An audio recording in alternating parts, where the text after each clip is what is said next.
to have a round. Okay, so here we have parrot.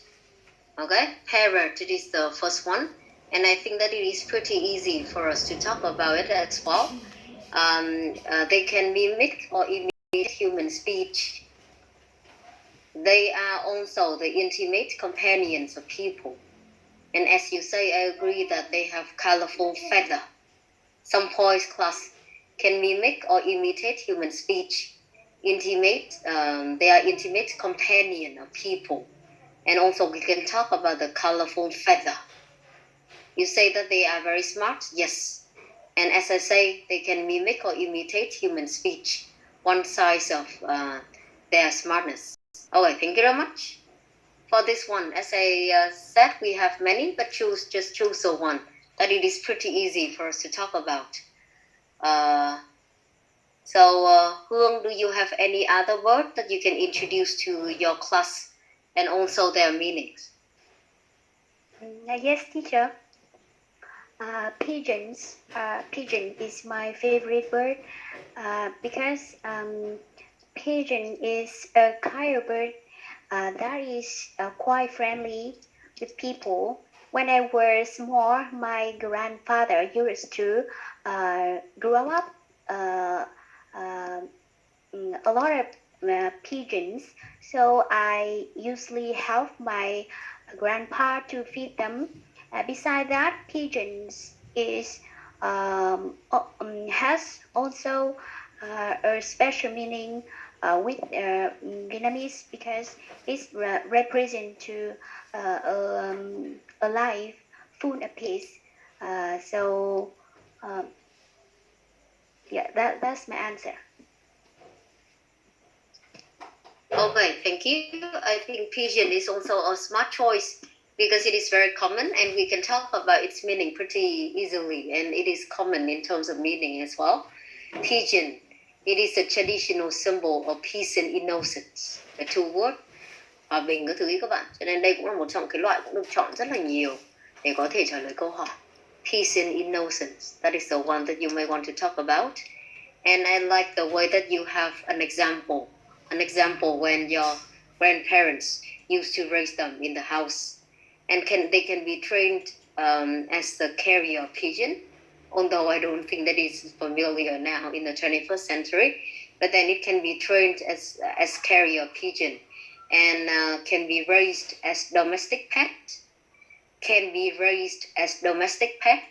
Okay, so some points, traditional symbol of peace, carrier pigeon, or domestic pet. There's some points that you may want to talk about.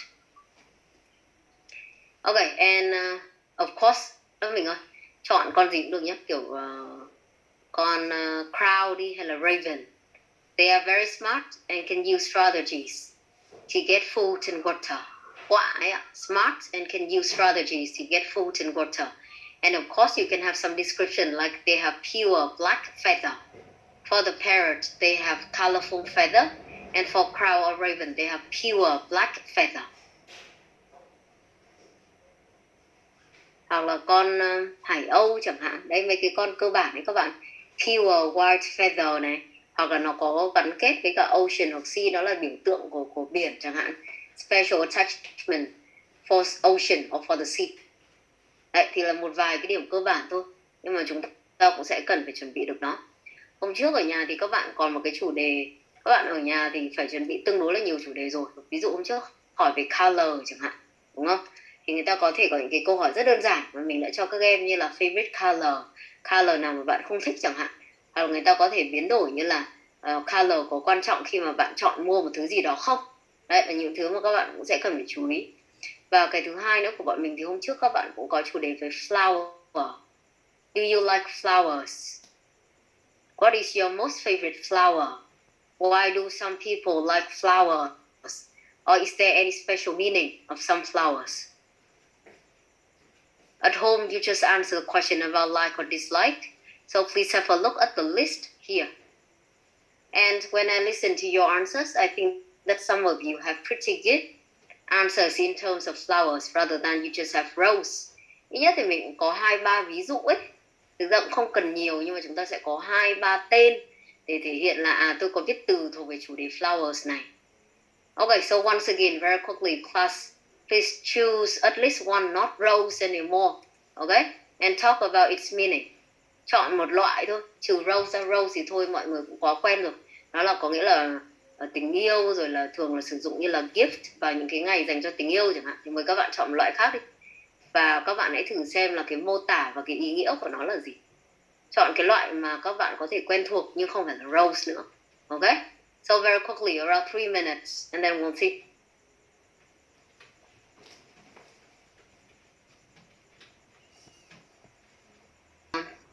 So Tiên, any favorite flower that you want to talk now, except the rose, which is extremely common for everyone? Yes, teacher. The type of flower that I like is pink blossom. Is what? Pink blossom. Can you write down the word on the chat box? I am sorry that I may not be able to recognize what it is. Yes.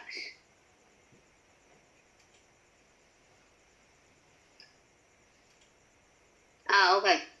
Peach blossom. Do you want to talk about its meaning? Yes. And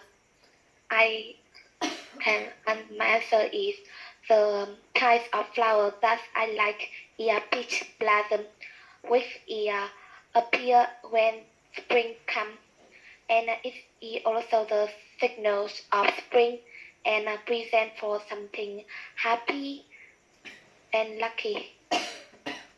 Okay. Present for something happy or lucky, or you can say that represents luck and happiness. Sử dụng danh từ thế các bạn. Và nó là peach blossom em nhé. Em đọc như là blossom hay là cái gì đó. Nhưng mà trong này của bọn mình nó là peach blossom. It is the name. Yes. Và trong này của bọn mình thì đúng là nó là một trong cái loại hoa rất là phổ biến tại Việt Nam và thường xuất hiện vào dịp Tết, nên em có một cái câu là nó là signal của spring, thì cô thấy cái câu đấy cũng rất là tốt. Okay, so also we have something else that you may want to talk about. For example, the sunflower. I also see that some of you mentioned that in your speaking. So I want to introduce to the whole class. For the sunflower, you will see that it represents the positivity or optimism, or it always positive and optimistic, facing towards the sun. Lạc quan ấy, người ta gọi là có cái sunflower. Or you may want to talk about the chance that you go to the sunflower field in full blossom. Sunflower field in full blossom, which is gorgeous in Vietnam. We have some places like that. Or even we can use it for cooking oil or a kind of snack in Vietnam. Okay? So it is not only for its beauty, it is not only for the symbol, but then for the practical purposes as well. Practical purpose nữa các bạn ạ. Kiểu nghe thì có vẻ là tụt hứng ngay, nhưng mà đấy cũng là điều mình cần phải nghĩ tới, chứ không phải chỉ có đẹp hay là theo kiểu là tôi đến thăm không thôi. Okay? So again, positive, optimistic, facing towards the sun. A sunflower field in full blossom is gorgeous and spectacular. For example, it is also used as a kind of snack in Vietnam, or like the cooking oil, sunflower cooking oil. Or when we talk about other flowers, like some of you mentioned lily. Lily represents pureness. Or tulip is favored for its bright color. Tulip is favored for its bright color. Or if you know about flowers, you can talk about them. Tuy nhiên thì cô nói rồi, những người mà không phải là cái này không phải là mảng của em, thì chăng nữa thì cũng sẽ cần phải biết một vài cái từ cơ bản và ý nghĩa của chúng. Những cái ý nghĩa này thì không ai check lại đâu. Nhưng thứ nhất là kiểu đẹp và thơm này, và phải biết là beautiful and fragrant này, hay nó là symbol của pureness, của love, hay là của wealth, hay là của elegance, hay là của prosperity. Đấy, mấy từ đấy cứ tương vào thôi, chứ còn người ta cũng không check lại là ok, hoa này nó có ý nghĩa như vậy đâu ạ. Love, okay, pureness, elegance, wealth and prosperity. Chỉ cần vài từ thôi. Và ngoài ra thì mình còn có practical purpose nếu có nữa. Ok, thì đấy là một vài cái mà các bạn sẽ cần phải trả lời. Ở nhà thì chúng ta có trả lời cái câu hỏi liên quan đến cả game in the childhood thì cái đấy nó không cần phải là trong cái quá khứ không, mà bây giờ mình vẫn chơi cũng được. Rất là nhiều bạn nhắc đến những cái môn như là trốn tìm, hide and seek, kite là thả diều, hay là theo kiểu rock paper scissors. Đây là những cái cơ bản mà cô có nghe trong câu trả lời của các bạn, và nó tương đối tốt thì mình có thể hoàn thành được câu hỏi. Chứ còn nếu mà không có thể trả lời được bất kỳ một cái game nào thì nó cũng là vấn đề. Okay, so very quickly I won't give you the summary for today. We have finished the second type of question in part number 1. It is the opinion questions. And after today, you will have the questions of both yes, no, and also the opinion one.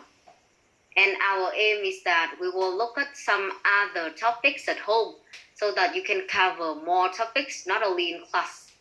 And next time, class, our plan is that next time you will have the last unit in part number 1, in which we will have some unfamiliar topics, more unfamiliar topics for you guys. So please have some preparation for that one. The next lesson that we are going to have on Thursday, it is for reading and listening. So please again look at the homework and try to finish them, even we do not have a lot of recordings or reading exercises. Okay, that's it for today. Thank you class for joining. I will stop the class here and you may leave the classroom.